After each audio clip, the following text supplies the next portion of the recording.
So അതാണ് bank guarantee. അപ്പം bank guarantee അതിനു വേണ്ടി കൊടുക്കാം. പിന്നെ ഒരു അഡ്വാൻസ് പേയും, അതിന് പെർഫോമൻസ് ഗ്യാരണ്ടി എന്നാണ് പറയുക, അങ്ങനത്തെ ഗ്യാരണ്ടി. കാരണം we are guaranteeing the performance of a person. Then ഇതിന്റെ അത് പേയ്മെന്റ് ഗ്യാരണ്ടി ഉണ്ട്. പേയ്മെന്റ് ഗ്യാരണ്ടി എന്ന് പറഞ്ഞു കഴിഞ്ഞാൽ ഇപ്പൊ ആരെങ്കിലും എന്തെങ്കിലും പേയ്മെന്റ് ചെയ്യാനുണ്ടെങ്കിൽ അതിനെ നമ്മൾ ഗ്യാരണ്ടി ചെയ്യും. So he'll make the payment within such and such date. If he is not paying then I will pay.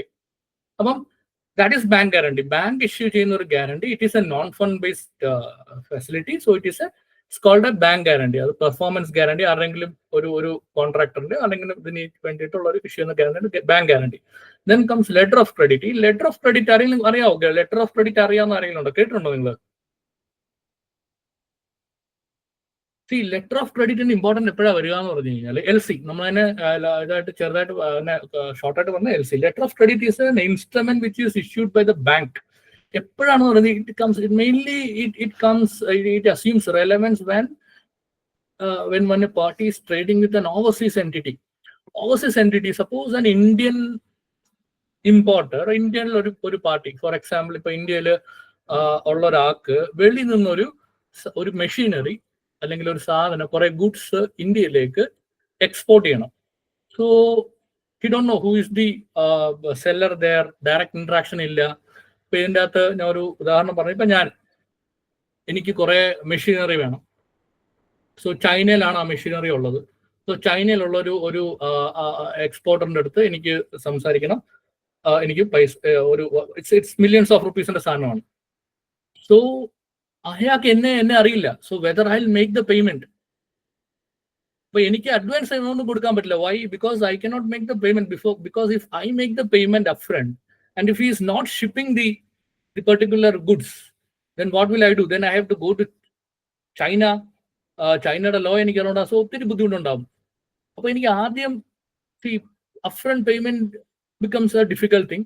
Similarly, as far as the Chinese exporter is concerned, അയാൾക്ക് അഡ്വാൻസ് പൈസ കിട്ടുന്നില്ല. പക്ഷെ അയാൾ പറയണം, okay ശരി, അയാൾ goods അയാൾ വിട്ടു നോക്കുക. If he ships the goods and if I am not paying the money, then once the goods are shipped and if I am not paying the money, then what he will do? Then he has to come all the way to India, find me out first, then initiate litigation in India. So it will be very, very difficult. അപ്പൊ ഇങ്ങനെ വരുമ്പോൾ ഇത് ട്രേഡിന് ഒരു ഇംപീഡിങ് ഫാക്ടറാണ് ഈ ഒരു distrust, അല്ലെങ്കിൽ distrust അല്ല, ഇത് ഈ ഒരു ഇഷ്യൂ. അങ്ങനെ വരുമ്പോഴത്തേക്കും ഇങ്ങനെയുള്ളൊരു ഇതിനെ ഡിഫ്യൂസ് ചെയ്യാൻ വേണ്ടിയിട്ട് ഇന്റർനാഷണൽ ട്രേഡിൽ നമ്മൾ ഡെവലപ്പ് ചെയ്ത് വന്ന ഒരു ഡോക്യുമെന്റ് ആണ് letter of credit. Letter of credit actually രണ്ട് പാർട്ടിക്കും ബെനിഫിറ്റ് ആണ്. എങ്ങനെയാണെന്ന് പറഞ്ഞു കഴിഞ്ഞാൽ, then the Chinese exporter, what he will say, okay, I don't know you and you don't know me, so what you do, you issue a letter of credit through your banker to me എന്ന് പറയും. അപ്പൊ ഞാൻ എന്ത് ചെയ്യും? എന്റെ bank state bank of India ആണെങ്കിൽ ഞാൻ state ബാങ്കിന്റെ അടുത്ത് പോയി പറയും, ഹായ് സ്റ്റേറ്റ് ബാങ്ക്, എനിക്ക് പൈസ ഒക്കെ ഉണ്ട്, ഞാൻ നിങ്ങൾക്ക് തരാൻ, എനിക്ക് പൈസ എല്ലാം ഉണ്ട്, കുഴപ്പമില്ല. ഈ ഒരു 10 million ഇതാണെന്ന് വെച്ചു, you please issue a letter of credit for 10 million rupees to this Chinese exporter. അപ്പം എന്റെ ബാങ്ക് SBI എന്നെ നോക്കും. എന്നിട്ട് നോക്കിയിട്ട് എനിക്ക് അതിനുള്ള കെൽപ്പൊക്കെ ഉണ്ട് എന്ന് SBIക്ക് തോന്നിക്കഴിഞ്ഞാൽ ക്രെഡിറ്റ് അസസ്മെന്റ് എന്നാണ് അതിന് പറയുക, ക്രെഡിറ്റ് അപ്രൈസൽ നടത്തി. If I M good enough, my finances are good enough, then they will issue a letter of credit to the exporter in China. So letter of credit എന്ന് പറയുന്ന അതിൻ്റെ അത് പറയുന്നതിന്റെ content എന്തായിരിക്കും? Okay, this letter of credit is issued on behalf of my client, this guy who is the importer. So you do one thing. Once you ship the goods, and after shipping you send me the entire documents of shipping, bill of lading, shipping and a bill, അതിന്റെ shipping documents നിങ്ങൾ എനിക്ക് അയച്ചു തന്നു കഴിഞ്ഞാൽ, if the bills are in order, I will pay you the money. You need not wait for the goods to reach the party and party to make payment. The bank will make you the money. അപ്പം bank എന്ന് പറയുന്നത് എല്ലാ കൺട്രിയിലും ഉള്ളതുകൊണ്ട് ബാങ്കിന് എല്ലാവർക്കും വിശ്വാസമാണ്. Okay, വലിയ ബാങ്ക്സിന്, അതിന് ചെറിയ ബാങ്ക്സിലോട്ട് വരുമ്പോൾ അതിന്റെ ചെറിയൊരു കാര്യമാണ് ഞാൻ പറഞ്ഞുതരാം. അപ്പൊ അങ്ങനെ വരുമ്പോഴത്തേക്ക് അപ്പം ചൈനീസിലുള്ള ഒരാളുടെ അടുത്ത് പറയാം, സ്റ്റേറ്റ് ബാങ്ക് പറയുവാണ്, ഓക്കെ സ്റ്റേറ്റ് ബാങ്ക് പറയാണ്, നിങ്ങൾ ഗുഡ്സ് അയച്ചോ, ഞാൻ പൈസ തന്നോളാം എന്ന് പറയുകയാണ്. So once he ships the goods, what he'll be doing, അപ്പം he'll be ready to ship the goods, which is good for me. ഞാൻ 5 പൈസ കൊടുക്കുന്നില്ല, I'm not paying any upfront money, he is sending me the goods. അപ്പം as far as he is concerned, he is happy because a bank in India is assuring his payment. അപ്പൊ അയാൾ എന്ത് ചെയ്യും? ഈ goods അയച്ചിട്ട് he will submit all the bills through his bank to me. Direct ആയിട്ടും ചെയ്യാം, അയാളുടെ bank വഴിയും ചെയ്യാം. സാധാരണ ബാങ്ക് വഴിയാണ് ചെയ്യുന്നത്, എങ്ങനെയാണ് ചെയ്യാം. അപ്പൊ അയാൾ ഇതെല്ലാം കയറ്റി അയച്ചിട്ട് ഇത്ര ടണ്ണിന്റെ ഇത്ര സാധനം വാങ്ങിച്ചു, ഇതാണ് ഈ സാധനം, അതിന്റെ കംപ്ലീറ്റ് ഡീറ്റെയിൽസ്, അതിന്റെ ബില്ല്, അതിന്റെ എല്ലാം കൂടെ എനിക്ക് തരുമ്പോൾ, if it is properly presented, which is called complying presentation. Complying presentation എന്ന് പറഞ്ഞാൽ LC ടേംസ് അനുസരിച്ചിട്ടുള്ള പ്രസന്റേഷൻ. LC ടേംസിൽ നമ്മൾ പറയും LCയിൽ നിങ്ങൾ എന്തൊക്കെയാണ് പ്രസന്റ് ചെയ്യേണ്ടതെന്ന്. അപ്പം LCയിൽ പറഞ്ഞിരിക്കുന്ന സാധനങ്ങളെല്ലാം പ്രസന്റ് ചെയ്യുകയാണെങ്കിൽ, which is called a complying presentation, then the bank will be immediately making the payment to the exporter in China. അപ്പൊ അവന്റെ കാശ് കിട്ടി. അപ്പൊ ഇനി ബാങ്കിന് എന്താ ചെയ്യേണ്ടത്? ബാങ്കിന് ഈ കാശ് കിട്ടണം. ബാങ്കിന് എവിടെ നിന്ന് കിട്ടും?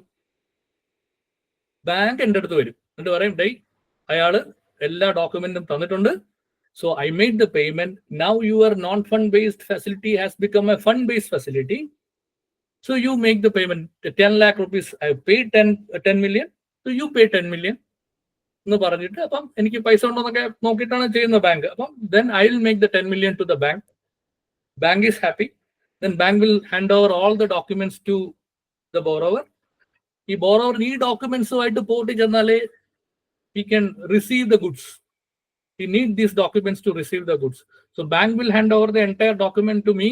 I'll make the payment to the bank. Bank will give me the entire document. I'll go to the port. I'll take the goods. അപ്പം ഇതിൻ്റെ അകത്ത് എല്ലാ കാര്യങ്ങളും നടന്നു. So this is called an LC transaction. So what is the benefit of the bank from doing this particular LC? ബാങ്കിന് എന്താണ് ലാഭം? 10 ലക്ഷം അവിടെ കൊടുത്തു, ഇവിടുന്ന് 10 ലക്ഷം കിട്ടി.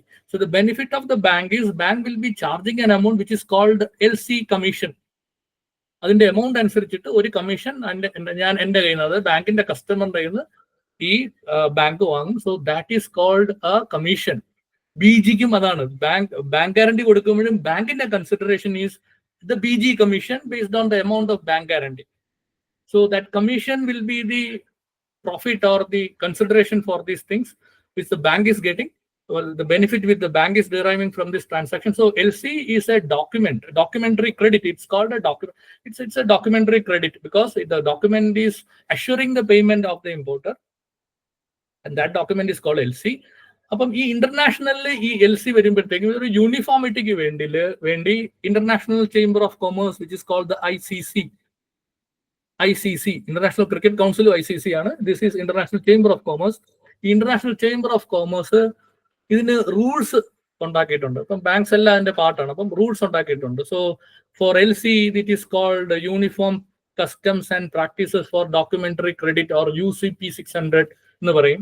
അതൊന്നും നിങ്ങൾ ഡീപ്പായിട്ട് പോകണ്ട. UCP, uniform customs and practices for documentary credit.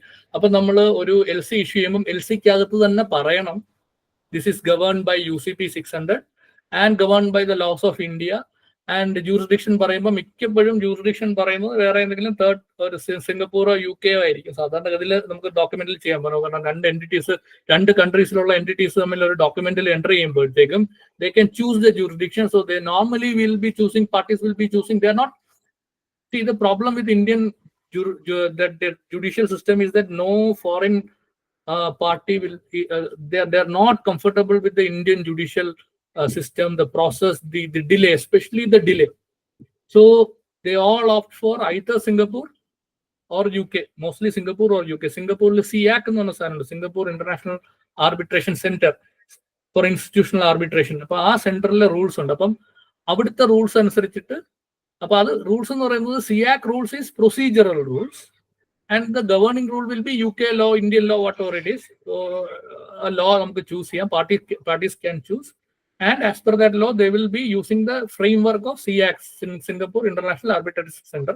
അവിടെ ആയിരിക്കും ഈ ഒരു കേസൊക്കെ സെറ്റിൽ ചെയ്യുക. LCക്കൊക്കെ എന്തെങ്കിലും ഉണ്ട്. അപ്പൊ LCയുടെ കാര്യങ്ങൾ ലോ ആൻഡ് ഇന്റർനാഷണലി ഒരു യൂണിഫൈഡ് ആയിട്ടുള്ള ഒരു കോഡ് ഉള്ളതെന്ന് വെച്ചാൽ ഈ UCP ആണ്, which is published by ICC. ഇനി ഇന്റർനാഷണൽ ഗ്യാരണ്ടീസ്, ഇപ്പം വെളിയിലുള്ള ആൾക്കാർക്കാണ് നമ്മൾ ബാങ്ക് ഗ്യാരണ്ടി കൊടുക്കുന്നുണ്ടെങ്കിൽ ആ guarantees are governed by another group rule, another group, another what you call set of rules, which is called the URDG or Uniform Rules for Demand Guarantees. URDG, Uniform Rules for Demand Guarantees. URDG വെച്ചിട്ടായിരിക്കും. അപ്പം LC വന്നു, ഈ LC പല രീതിയിലുള്ളതുകൊണ്ട് നിങ്ങൾ അത് നോക്കേണ്ട കാര്യമില്ല. നിങ്ങൾക്ക് മനസ്സിലായി എന്ന് ഞാൻ വിചാരിക്കുന്നു. എന്തെങ്കിലും സംശയം ഉണ്ടെങ്കിൽ പറഞ്ഞാൽ മതി. LCയെ പറ്റി എന്തെങ്കിലും ഇതുണ്ടെങ്കിൽ. പിന്നെ SBLC എന്ന് പറയുന്നത് standby letter of credit. ഇതിൻ്റെ അകത്ത് ഒരു പ്രത്യേകത ഓർക്കാനുള്ളത്, സ്റ്റാൻഡ് ബൈ ലെറ്റർ ഓഫ് ക്രെഡിറ്റിൽ പേര് ലെറ്റർ ഓഫ് ക്രെഡിറ്റ് ആണെങ്കിൽ it's not a letter of credit, it's actually a guarantee. കാരണം UK, US ഗ്യാരണ്ടി എന്ന് പറയുന്ന ഒരു കൺസെപ്റ്റ് അവർ അങ്ങനെ ചെയ്യാറില്ല. So they call it standby letter of credit. So standby letter of credit, even though the name sounds like includes the terms letter of credit, standby letter of credit is not actually a letter of credit, it is a guarantee. Guaranteed wordings എങ്ങനെയാണോ അങ്ങനെ തന്നെയാണ് SBLCയുടെ ഇത് വരുന്നത്. SBLCയെ അതിന്റെ rules നോക്കുന്ന rules എന്ന് പറഞ്ഞു കഴിഞ്ഞാൽ it is called ISP or international standby practices. ICCയുടെ മറ്റൊരു റൂളാണ് ഇന്റർനാഷണൽ സ്റ്റാൻഡ് ബൈ പ്രാക്ടീസസ്. അപ്പം ഇതൊക്കെയാണ് ഈ ഇന്റർനാഷണൽ ട്രേഡിൽ റെഗുലേറ്റ് ചെയ്യുന്ന കുറച്ച് റൂൾസ് ആണ് ഈ പറഞ്ഞത്. International standby practices, SBLC, URDG, bank guarantees, UCP, letter of credit. പിന്നെ ലെറ്റർ ഓഫ് കംഫർട്ട് എന്ന് പറയുന്ന സാധനമുണ്ട്. ലെറ്റർ ഓഫ് കംഫർട്ട് ഇപ്പൊ അങ്ങനെ യൂസ് ചെയ്യാറില്ല. ലെറ്റർ ഓഫ് കംഫർട്ട് എന്ന് പറയുന്നത് ഒരു ഗ്യാരണ്ടി അല്ല, നമ്മളത് ഒരു നോൺ ബൈൻഡിങ് ആയിട്ടൊരു സാധനമാണ്. ഞങ്ങൾ ഇത് ചെയ്യാൻ ശ്രമിക്കാം എന്നൊക്കെ പറഞ്ഞ് കൊടുക്കുന്ന ഒരു സാധനമാണ് letter of comfort. You please give loan to X and X will try to persuade X to make the payment എന്നൊക്കെ പറഞ്ഞിട്ട് നമ്മൾ ഒരു നോൺ ബൈൻഡിങ് ലെറ്റർ, ഒരു നോൺ ബൈൻഡിങ് ആയിട്ടൊരു കമ്മിറ്റ്മെന്റ് കൊടുക്കുന്ന ഒരു ലെറ്ററാണ് letter of comfort. It is not an enforceable document. അപ്പൊ അത് ലെറ്റർ ഓഫ് കംഫർട്ട് അത് അങ്ങനെ അധികം ചെയ്യാറില്ല.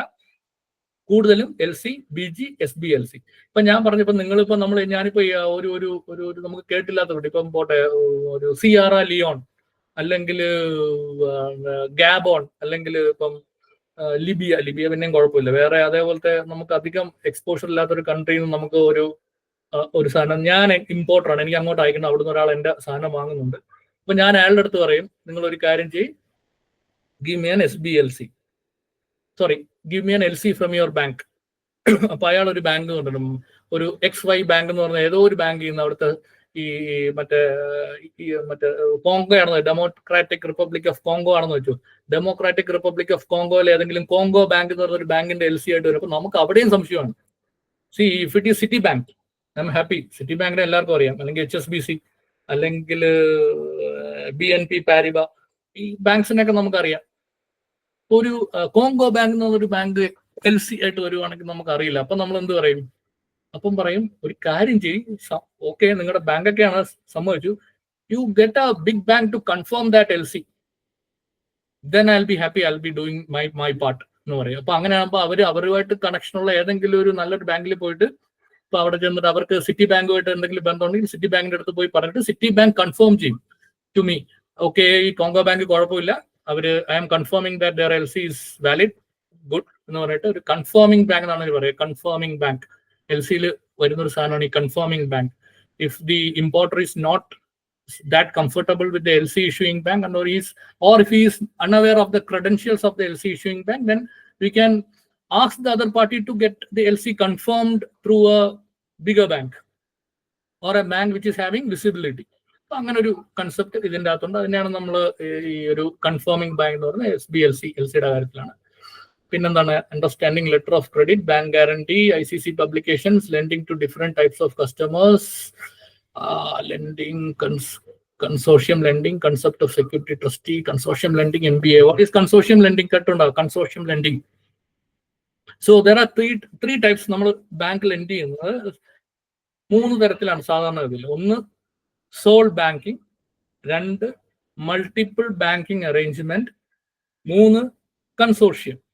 So what is consortium?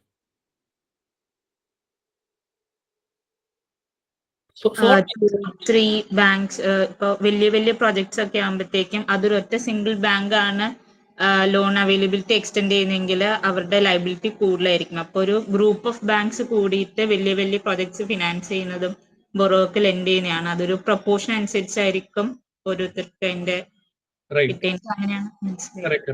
അതാണ് കൺസോർഷ്യം ലെൻഡിങ്. സോൾ ബാങ്കിങ് എന്ന് പറഞ്ഞാൽ ഒരൊറ്റ ബാങ്കേ കാണുള്ളൂ, ഒരു കസ്റ്റമർ ഒരു ബാങ്ക്. ഇപ്പൊ ഹൗസിംഗ് ലോണൊക്കെ സോൾ ബാങ്കിങ് ആണ്.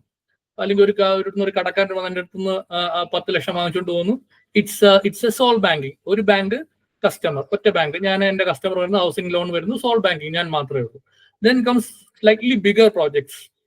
ഈ വലിയൊരു പ്രോജക്റ്റ് വരുവാണ്. വലിയൊരു പ്രോജക്റ്റ് വരുമ്പോൾ ഇപ്പോൾ അതിൻ്റെ അകത്തൊരു 50,000 കോടിയാണ് അതിൻ്റെ ഇത് കൊടുക്കേണ്ടതെന്ന് വെച്ചാൽ, for example project finance cases തന്നെ എടുക്കാം. പ്രോജക്ട് ഫിനാൻസിൽ ഇപ്പൊ ഞങ്ങൾ നാഗ്പൂർ ടു മുംബൈ ഒരു എക്സ്പ്രസ് വേ ചെയ്തു, 700 കിലോമീറ്റേഴ്സിന്റെ ഒരു super communication express way. So the project cost was around 55,000 crore and the funding required was around 27,000 crore.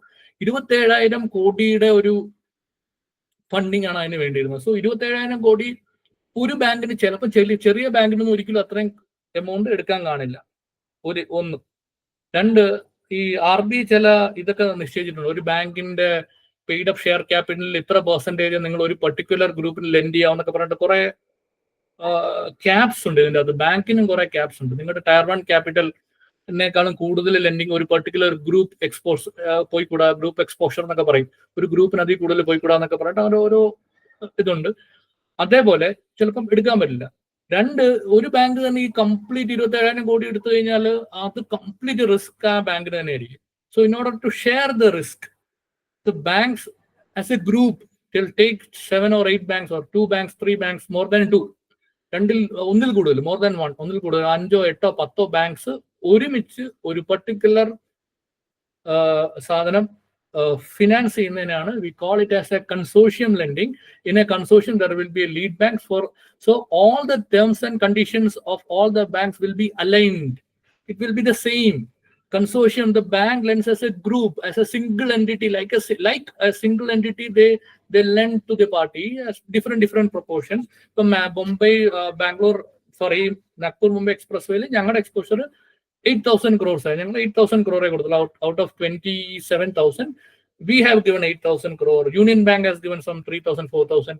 അങ്ങനെ ഇവരെല്ലാവരും കൂടെ ചേർന്നിട്ട് എന്നിട്ട് ഇതിന് ഒരൊറ്റ എഗ്രിമെന്റ് ആണ്. It's called consortium agreement, loan agreement, term loan agreement, consortium term loan agreement. ഒറ്റ agreement ഉണ്ടാവുള്ളൂ. ആ എഗ്രിമെന്റിൽ എല്ലാ ടേംസും കണ്ടീഷൻസും പറയും. അപ്പൊ അതിൻ്റെ അകത്ത് എല്ലാവരുടെയും ടേംസ് ആൻഡ് കണ്ടീഷൻസ് സെയിം ആയിരിക്കും. ഇനി അഥവാ ആരുടെയെങ്കിലും അഡീഷണൽ കണ്ടീഷൻ ഉണ്ടെങ്കിൽ that condition will be made applicable to all the banks. അപ്പോൾ ഒരു ബാങ്കിന് ഒരു പർട്ടിക്കുലർ ബെനിഫിറ്റ് എക്സ്ട്രാ കിട്ടില്ലേ ഈ ഒരു കൺസോഷ്യം ലെൻഡിങ്ങിൽ? എല്ലാ ബാങ്ക്സിനും കിട്ടുന്ന ബെനിഫിറ്റ്സ് എല്ലാം സെയിം ആയിരിക്കും, ടേംസ് സെയിം ആയിരിക്കും. ഒരാൾക്ക് പലിശ കൂടുതൽ, മറ്റേയാൾക്ക് പലിശ കുറവ്, അങ്ങനെയില്ല. So they align together, they align and they lend. So that is called a consortium. അപ്പം കൺസോഷ്യത്തിന്റെ പേരിലായിരിക്കും സെക്യൂരിറ്റി ക്രിയേറ്റ് ചെയ്യുക, ഒറ്റ ലെൻഡിങ്. അപ്പം ഇവര് എമൗണ്ട് എല്ലാം കൂടെ നമ്മൾ ഷെയർ ചെയ്ത് സാധനം വാങ്ങുന്ന പോലെ ഷെയർ ചെയ്ത് പോകുന്നതാണ് consortium lending. Then multiple banking arrangement എന്ന് പറഞ്ഞു കഴിഞ്ഞാൽ അത് കുറച്ച് കുറവാണ്. മൾട്ടിപ്പിൾ ബാങ്ക് എന്ന് വെച്ചാൽ പല ബാങ്കുകൾ ഒരു പർട്ടിക്കുലർ സാധനം തന്നെ ഒരാൾക്ക് വർക്കിംഗ് ക്യാപിറ്റൽ തന്നെ പല ബാങ്ക്സ് കൊടുക്കും. പക്ഷെ അവർ ഇൻഡിപെൻഡന്റ് ആയിട്ടായിരിക്കും കൊടുക്കുക. അവരുടെ ടേംസ് ആൻഡ് കണ്ടീഷൻസ് ഡിഫറെന്റ് ആയിരിക്കും, സെക്യൂരിറ്റി ഡിഫറെന്റ് ആയിരിക്കും. എക്സ് ബാങ്കിനും അവരുടെ ടേംസ് ആൻഡ് കണ്ടീഷൻസ് ഡിഫറെന്റ് ആയിരിക്കും, കാര്യങ്ങൾ എമൗണ്ട് എല്ലാം ഡിഫറെന്റ് ആയിരിക്കും. വൈ ബാങ്ക് കാണും അവരുടെ. അപ്പം different loan agreement, different set of documents ആയിരിക്കും. എല്ലാം ഇൻഡിപെൻഡന്റ് ആയിട്ടായിരിക്കും അവിടെ ലെൻഡിങ് നടക്കുക. So that is called a multiple banking arrangement because different banks they lend to the same borrower for the same purpose, but they assess independently the terms and conditions will be different. Consortium എന്ന് പറയുമ്പോൾ എല്ലാവരുടെയും terms and conditions same ആയിരിക്കും. They will be lending to a particular borrower for a particular project. Consortium lending. ഇനി ഇതിന്റെ നിങ്ങൾ കേരളത്തിൽ അധികം കണ്ടുവരാത്തതും എന്നാൽ ബോംബെയിൽ ഒരുമിതപ്പെട്ട എല്ലാ കോർപ്പറേറ്റ് ലെൻഡിങ്ങിലും വരുന്ന ഒരു കൺസെപ്റ്റ് ആണ്. It's called security trustee. ആരെങ്കിലും കേട്ടോണ്ടോ സെക്യൂരിറ്റി ട്രസ്റ്റി എന്താണെന്നുള്ളത്? ഓക്കെ, സെക്യൂരിറ്റി ട്രസ്റ്റി എന്ന് പറഞ്ഞാൽ സെക്യൂരിറ്റി ട്രസ്റ്റി കമ്പനീസ് ഉണ്ട്, ബാങ്ക്സും ഉണ്ട്, സെക്യൂരിറ്റി ട്രസ്റ്റി കമ്പനീസ് ഉണ്ട്. അപ്പൊ സെക്യൂരിറ്റി ട്രസ്റ്റി എന്ന് പറഞ്ഞു കഴിഞ്ഞാൽ see the borrower will appoint a trustee to hold all the security for the benefit of the lenders. എന്ന് വെച്ച് കഴിഞ്ഞാൽ ഇപ്പം സ്റ്റേറ്റ് ബാങ്ക് ഗ്രൂപ്പിലുള്ളൊരു ട്രസ്റ്റി കമ്പനിയാണ് SBI ക്യാപിറ്റൽ ട്രസ്റ്റി ലിമിറ്റഡ്. ഇപ്പൊ ഞങ്ങളൊരു കൺസോഷ്യം ലെൻഡിങ് ചെയ്യുമ്പോഴത്തേക്കും ഇപ്പം ഈ പറഞ്ഞ ഡൽഹി മുംബൈ എക്സ്പ്രസ് വേയുടെ കൺസോഷ്യം ലെൻഡിങ് ചെയ്യുമ്പോഴത്തേക്കും we appoint SBI cap trustee as the security trustee. Security trustee appoint ചെയ്ത് എന്താ ചെയ്യുന്നത്? ബോറോവർ എന്താ ചെയ്യുക? സെക്യൂരിറ്റി എല്ലാം ക്രിയേറ്റ് ചെയ്യുന്നത് സെക്യൂരിറ്റി ട്രസ്റ്റിയുടെ പേരിലായിരിക്കും. സെക്യൂരിറ്റി എന്തൊക്കെയുണ്ട് അത് നമ്മുടെ ഈ ടോപ്പിക്കിൽ വരുന്നതാണ്. പല രീതിയിലുള്ള സെക്യൂരിറ്റിയാണ് ബാങ്ക് എടുക്കാറുള്ളത്. ഒന്ന്, ഇമ്മൂവബിൾ പ്രോപ്പർട്ടി ആണെങ്കിൽ നമ്മൾ we take mortgage of immovable property. Shares ഒക്കെ ആണെങ്കിൽ we take pledge of shares. അയാൾക്ക് ഏതെങ്കിലും ഈ ബോറോവറിന് ഏതെങ്കിലും കമ്പനിയിലൊക്കെ ഷെയർ ഹോൾഡിംഗ് ഉണ്ടെങ്കിൽ ആ ഷെയർ ഒക്കെ borrower will pledge those shares in favor of the lender. Then come അല്ലെങ്കിൽ അവരുടെ മൂവബിൾ പ്രോപ്പർട്ടീസ് ആണെങ്കിൽ they will be hypothecating it to the bank. എങ്കിൽ സെക്യൂരിറ്റി. അപ്പം ഈ രീതിയിൽ പല പല സെക്യൂരിറ്റീസ് ആണ് ഉള്ളത്. ഈ സെക്യൂരിറ്റീസ് എല്ലാം എന്ത് ചെയ്യും, ബാങ്ക്സിന്റെ പേരിൽ ക്രിയേറ്റ് ചെയ്യുന്നതിന് പകരം it will be created, especially when it comes to a consortium lending, then it is not right. Different banks ഉണ്ട്. അപ്പോൾ ഒരാളുടെ പേര് മാത്രം ക്രിയേറ്റ് ചെയ്തിട്ട് മറ്റേ അയാളുടെ ബാക്കി ബാങ്ക്സിന്റെ ഏജന്റ് എന്നൊക്കെ പറയുന്നത് ബുദ്ധിമുട്ടാണ് ബാങ്ക്സിന് തന്നെ. അല്ലെങ്കിൽ എല്ലാവരുടെയും പേര് പിന്നെ സെപ്പറേറ്റ് ആയിട്ട് സെക്യൂരിറ്റി ക്രിയേറ്റ് ചെയ്യുന്ന ബുദ്ധിമുട്ടാണ്. അപ്പൊ അങ്ങനെ വരുമ്പോഴത്തേക്കും security trustee is appointed and all the securities for the lending, all the security, the borrower will be creating it in favor of the security trustee. From hypothecation ayalum in favor of security trustee, mortgage ayalum in favor of security trustee, ellam in favor of security trustee. Appo ee security trustee will be holding all the charges, all the mortgages, all the hypothecations for the benefit of the lenders. So there is a document called the security trustee agreement, whereby the security trustee is appointed.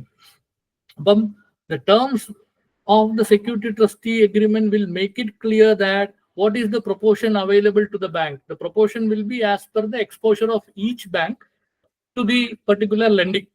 From ഓരോ ബാങ്കിനും ആ ബാങ്കിന്റെ ഒരു full total ഡെറ്റില് ആ ബാങ്കിന്റെ എത്രയാണോ proportion, 10% ആണെങ്കിൽ security realise ചെയ്യുമ്പോൾ അതിൽ നിന്ന് കിട്ടുന്ന 10% ആ ബാങ്കിന് കൊടുക്കും. സോ ആ ഓരോ ബാങ്കിന്റെയും എക്സ്പോഷർ അനുസരിച്ചിട്ട് proportionately the benefit will be given to those bank. And if there is a default, security trustee will be enforcing the security, because if you look at the secured creditor definition in a SARFAESI Act, SARFAESI Act il ningal nokki kayinal a security trustee is also defined as a secured creditor. SARFAESI Act aarka annu kettundo? SARFAESI Act നമ്മൾ security പെട്ടെന്ന് പോയി അത് കേട്ടുണ്ടോ? ആരെങ്കിലും കേട്ടിട്ടുണ്ടോ SARFAESI Act? SARFAESI Actന്റെ പ്രത്യേകത എന്ന് വെച്ച് കഴിഞ്ഞാൽ പാടൻ SARFAESI ചെയ്തിട്ട് ചിലപ്പോൾ കമ്മീഷണറായിട്ട് അഡ്വക്കേറ്റിനെ കമ്മീഷണറായിട്ടൊക്കെ വെക്കും SARFAESIയിൽ പൊസിഷൻ എടുക്കാൻ നേരം. ഓക്കെ, അപ്പൊ SARFAESI ആക്ട് അനുസരിച്ചിട്ട് നമ്മൾ 60 days നോട്ടീസ് കൊടുക്കുന്നു, പൊസഷൻ എടുക്കുന്നു, വിൽക്കുന്നു.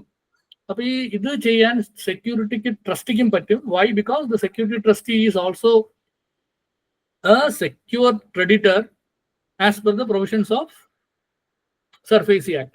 അപ്പം whenever there is a default in repayment, the banks will approach the security trustee and tell him that there is a default and request him to enforce the security.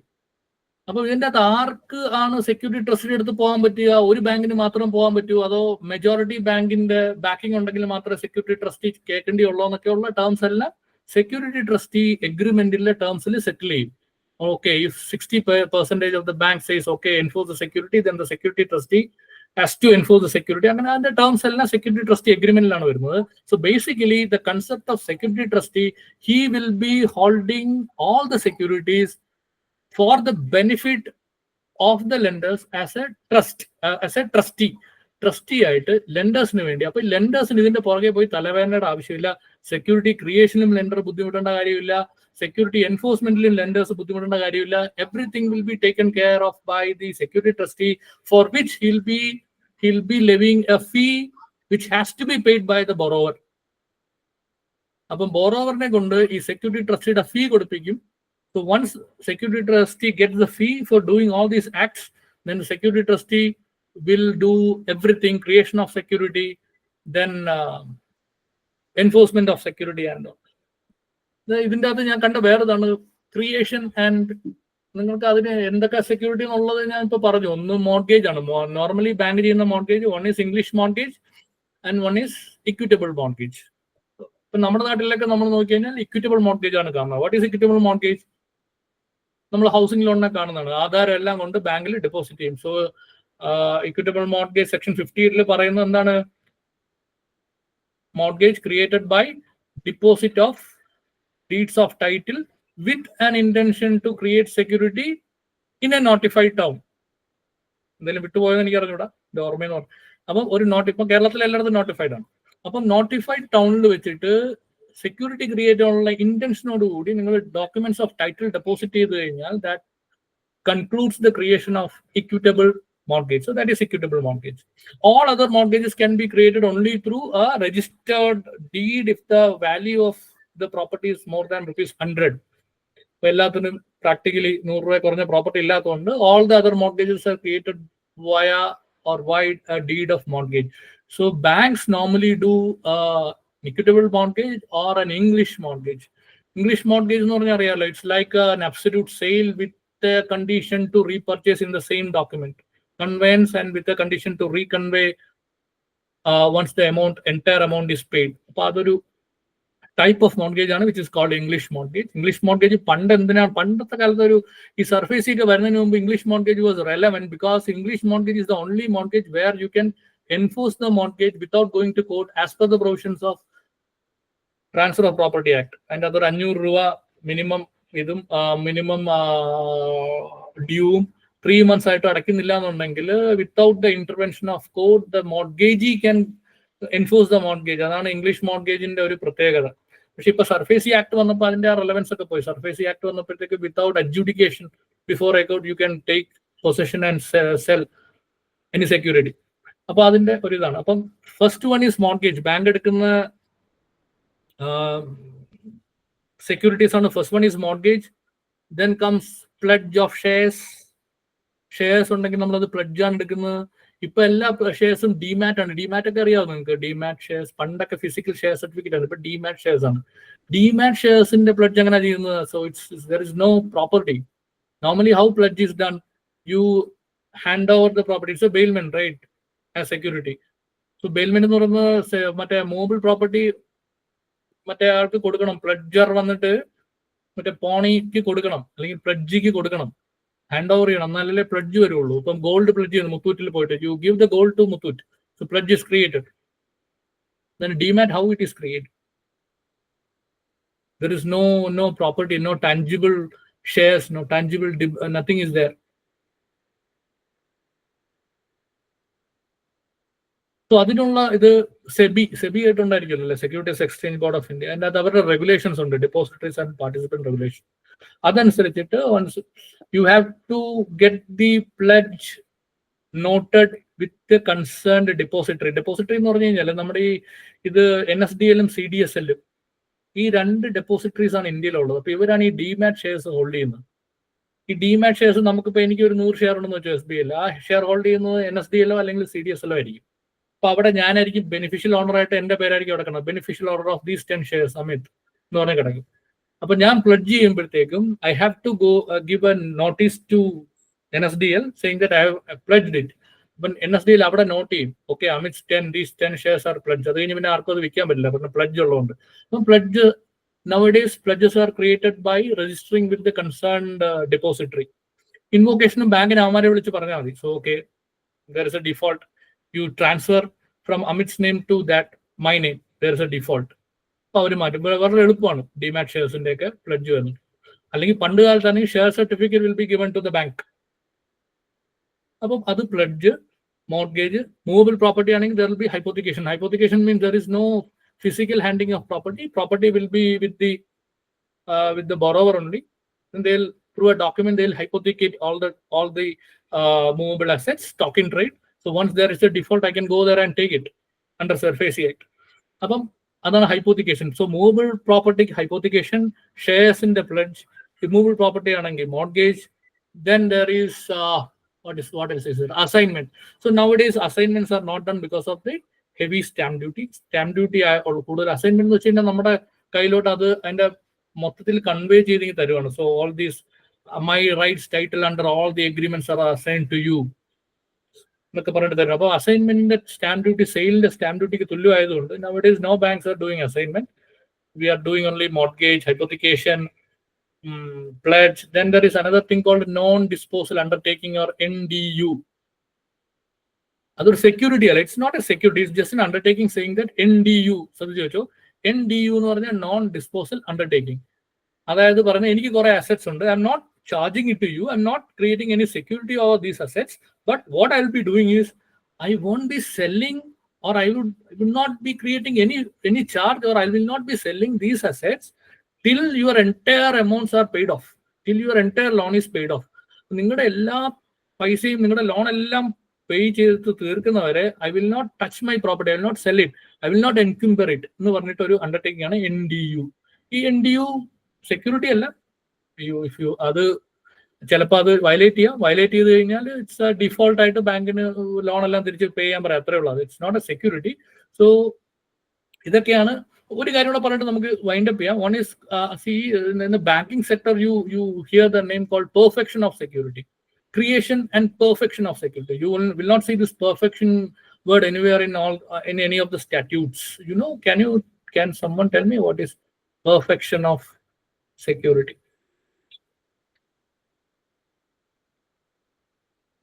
അതായത് ഇത് security create ചെയ്യുമ്പോൾ കുറെ points ഉണ്ട്. അതായത് ഇപ്പൊ search ആയി registration വേണം, പിന്നെ ആക്ച്വലി കുറച്ച് പണി ഞാൻ പഠിച്ചു. സെർച്ച് ആയി രജിസ്ട്രേഷൻ വേണം, പിന്നെ like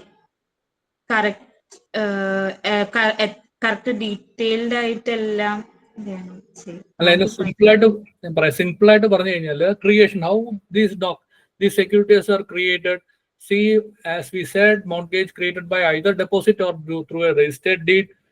Hypothecation through a document which is not mandatorily registrable deed of hypothecation. Pledge, as I said, by reporting with the concerned depository. ഇങ്ങനെ ചെയ്തു കഴിഞ്ഞാൽ there are certain other things which are required to be done under existing laws. For example, under Companies Act Section 77, any company, if it creates any kind of charge over its assets, then that has to be registered with the registrar of companies within 30 days. You'll get one more 30 days, 30 plus 30, 60. അപ്പോൾ അത് ചെയ്യണം. ചെയ്തില്ല എന്നുണ്ടെങ്കിൽ the consequence is that if it is not done, then the bank, we are talking from the bank's perspective, the bank, if the company goes into liquidation, the bank will not be treated as a secured creditor. The bank will be treated as an unsecured creditor. Unsecured creditor അതിൻ്റെതായ കുറച്ച് handicap ഒക്കെ ഉണ്ട് when it comes to liquidation. So it is mandatory that after creation 30 ദിവസത്തിനകത്ത് bank എല്ലായിടത്തും പറയും, ഇവിടെ നിങ്ങൾ അത് create ചെയ്തു, okay fine, you have to do it within 30 days, that we will be following it up. One. So all the incidental to creating a charge, or all the ancillary things, അതിനെയാണ് നമ്മൾ perfect, which are actually required to make the charge perfect.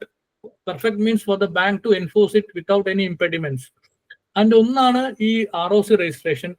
രണ്ട്, ഈ പറഞ്ഞ പോലെ SERSAI registration. What is SERSAI? There is a central registry which is set up under the SURFACE Act. അപ്പം SURFACE Actലെ central registry ഉണ്ട്. അപ്പം അവിടെ register ചെയ്യുന്ന ദിവസം മുതലാണ് ബാങ്കിന് പ്രയോറിറ്റി കിട്ടുള്ളൂ ചാർജിന്. ഇപ്പം ഞാനൊരു ഒരു മോർഗേജ് എനിക്ക് ക്രിയേറ്റ് ചെയ്തു, but I'm not registering with SERSAI. ഞാനൊരു 5-6 മാസം കഴിഞ്ഞിട്ടാണ് കൊണ്ട് SERSAIയിൽ രജിസ്റ്റർ ചെയ്തത്. പക്ഷെ അപ്പം എന്ത് പറ്റി, എനിക്ക് മുമ്പ് 1 മാസം മുമ്പ് ക്രിയേറ്റ് ചെയ്ത ഒരാൾ കൊണ്ട് അതിന് മുമ്പ് SERSAIയിൽ രജിസ്റ്റർ ചെയ്തിട്ടുണ്ടെങ്കിൽ, irrespective of the date of creation of mortgage, it's based on the date of registration with SERSAI that the priority will be decided. ആർക്കാണ് ഫസ്റ്റ് ചാർജ്, ആർക്കാണ് സെക്കൻഡ് ചാർജ് എന്നൊക്കെ അവിടെയാണ് നമുക്ക് ഡിസൈഡ് ചെയ്യാൻ പറ്റുക. So SERSAI registration is a very important thing. അപ്പോൾ ഈ SERSAI registration, ROC registration, ഇങ്ങനെ ചാർജ് ക്രിയേറ്റ് ചെയ്തിട്ട് നമ്മൾ സ്റ്റാറ്റ്യൂട്ടറി ആയിട്ട് ചെയ്യേണ്ട കാര്യങ്ങൾ എന്തൊക്കെയുണ്ടോ അതൊക്കെ ചെയ്യുന്നതിനെയാണ് what we the banks call as perfection of security എന്ന് പറയുന്നത്. സോ ഇപ്പം ഇറ്റ്സ് ഐ തിങ്ക് 8:11. ഇപ്പം ടൈം കൂടുതലായി. പറ്റുമെങ്കിൽ ഒരു ക്ലാസ് ഉണ്ടെങ്കിൽ ബാക്കി കാര്യം, ഇപ്പോൾ പ്രോജക്ട് ഫിനാൻസ് ഉണ്ട്, അങ്ങനത്തെ കുറച്ച് കാര്യങ്ങളും കൂടെ ഒരു ഓവർവ്യൂ നമുക്ക് പറ്റും. ഒരു സെഷൻ കൂടെ എപ്പോഴെങ്കിലും കിട്ടുവാണെങ്കിൽ നമുക്ക് ചെയ്യാം. അപ്പൊ ഇന്ന് എനിക്ക് തോന്നുന്നു ഐ തിങ്ക് ദാറ്റ് ഇത് നിങ്ങൾക്ക് you got it what I said, these aspects including this LCBG or the bank, the availability, what the options, the opportunities a lawyer will get in a bank or financial institution. I think that I've conveyed it properly. So if you have any doubts, you can ask me. എന്തെങ്കിലും സംശയം ഉണ്ടെങ്കിൽ ചോദിക്കുക, അല്ലെങ്കിൽ we can wind up. The floor is open for queries. Participants may ask their questions.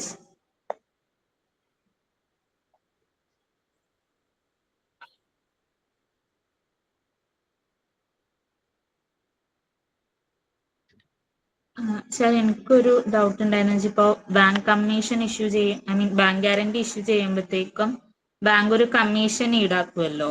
അതെ. അപ്പൊ അത് ആദ്യമേ year mark ചെയ്ത് വെക്കുമല്ലോ കമ്മീഷന്റെ പോർഷൻ. സപ്പോസ് ഈ ബാങ്ക് ഗ്യാരണ്ടി സബ്സിക്വന്റ്ലി വേറൊരു ബാങ്ക് എടുക്കുകയാണ് എങ്കിൽ, അതായത് ടേക്ക് ഓവർ ചെയ്യുകയാണെങ്കിൽ ആ ഒരു ബാങ്ക് എന്തായാലും കമ്മീഷൻ വീണ്ടും എടുക്കും. അപ്പോ ഓൾറെഡി ഫസ്റ്റ് ബാങ്ക് എടുത്ത കമ്മീഷൻ തിരിച്ച് റീഫണ്ട് ചെയ്യണം ബോറോവർക്ക്, അങ്ങനെ എന്തെങ്കിലും ഉണ്ടോ? ഇല്ലില്ല. ബാങ്കിന്റെ കമ്മീഷൻ എന്ന് വെച്ച് കഴിഞ്ഞാൽ ബാങ്ക് അത്രയും ചെയ്ത ജോലി, ബാങ്കിന്റെ കമ്മീഷൻ അല്ലെങ്കിൽ മറ്റു കേസിൽ അപ്ഫ്രണ്ട് ഫീ എന്നൊക്കെ പറയും. ഇതൊക്കെ ബാങ്കിന് ഇത് BG issuing is not just a one time, just a one day matter. It's not a one day affair for a day. It requires time. It requires perusal of n number of documents. Even a credit appraisal, even a കുറെ കാര്യങ്ങൾ ചെയ്തിട്ടാണ് നമ്മൾ ഈ bank guarantee issue ചെയ്യുന്നത്. So there is a lot of work behind it. അപ്പോൾ അത് കഴിഞ്ഞിട്ട് once we issue, so the commission is taken in all quarters or yearly അല്ലെങ്കിൽ ക്വാർട്ടർലി ആയിരിക്കും നമ്മൾ ഈ കമ്മീഷൻ എടുക്കുക. അപ്പൊ ഈ ക്വാർട്ടർലി എടുക്കുമ്പം ഒരു ക്വസ്റ്റ്യൻ ഉണ്ട്, ഞാൻ പാർവതി RS അങ്ങോട്ട് വരാം. അപ്പം ഈ ക്വാർട്ടർലി നമ്മൾ എടുക്കുമ്പോഴത്തേക്കും അപ്പം അതുവരെയുള്ള ക്വാർട്ടർലി നമ്മൾ എടുക്കും. After that if some other banks take over, then it taken over. There is no concept of refunding. അപ്പം ആ ഒരു ക്വാർട്ടറിൽ നമ്മൾ ഓൾറെഡി എടുത്തു. അപ്പൊ ആ ഒരു ക്വാർട്ടറിൽ അവർ ടേക്ക് ഓവർ ചെയ്തു, അത് നമ്മൾ തിരിച്ച് ഫണ്ട് ചെയ്യില്ല. അല്ല, സപ്പോസ് ഇപ്പൊ എടുക്കാത്ത ബാക്കി ക്വാർട്ടറിന്റെ കൂടി കമ്മീഷൻ എടുത്തു വെച്ചിട്ടുണ്ടെങ്കിൽ യൂസ് ചെയ്യാൻ we cannot take that. Quarterly or yearly അത് ആദ്യമേ സെറ്റിൽ ചെയ്യും. അപ്പൊ ആ ഒരു ഇന്റർവെല്ലിൽ നമ്മൾ കമ്മീഷൻ എടുക്കുള്ളൂ. Mostly it is quarterly we take upfront for every quarter or every year. Once we take it, that is for the entire quarter. Even if in between they get the bank guarantees taken over, let them take over, but there won't be any refund for that. Okay. Thank you, sir. ബാങ്ക്സിൽ opportunity ഉണ്ടോ എന്ന് ചോദിച്ചാൽ ഉണ്ട്, പക്ഷെ limited ആണ്. Internship കൂടുതലും ബാങ്ക്സിന്റെ head ഓഫീസസിലാണ് ഉള്ളത്. ഞാൻ ഫെഡറൽ ബാങ്കിലുണ്ടായിരുന്നപ്പോൾ അവിടെ ഹെഡ് ഓഫീസിൽ ഇന്റേൺഷിപ്പ് ഉണ്ട്. സ്റ്റേറ്റ് ബാങ്ക് ഓഫ് ഇന്ത്യയിലും ഇന്റേൺഷിപ്പ് ഉണ്ട്. അതിന്റെ ഒരു പോളിസി ഒക്കെ ഉണ്ട്. അപ്പൊ ബാങ്ക്സിന്റെ പോളിസി അനുസരിച്ചിട്ട് ബാങ്ക് ഇന്റേൺഷിപ്പ് കൊടുക്കാറുണ്ട്. ഇന്റേൺഷിപ്പ് ബാങ്ക് ഒരുവിധപ്പെട്ട എല്ലാ ബാങ്ക്സും ചെയ്യാറുണ്ട്, പക്ഷെ നമ്പേഴ്സ് കുറവായിരിക്കും. ആരോ ബാങ്ക് ഗ്യാരണ്ടി ഇന്റേൺഷിപ്പിനെ പറ്റി ആരോ ചോദിച്ചു, അതാണ് ഞാൻ പറഞ്ഞത്.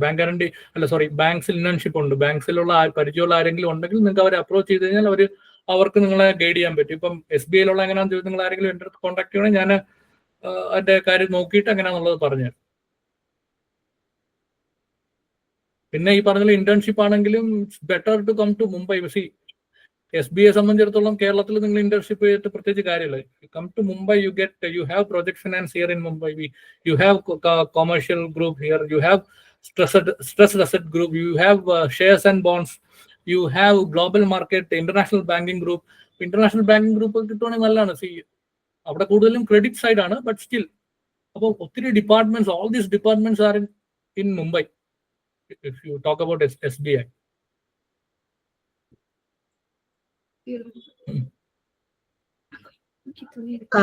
Any more queries? Oh, yeah.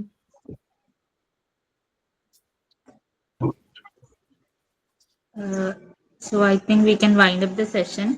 Thank you, Amit sir, for this informative session.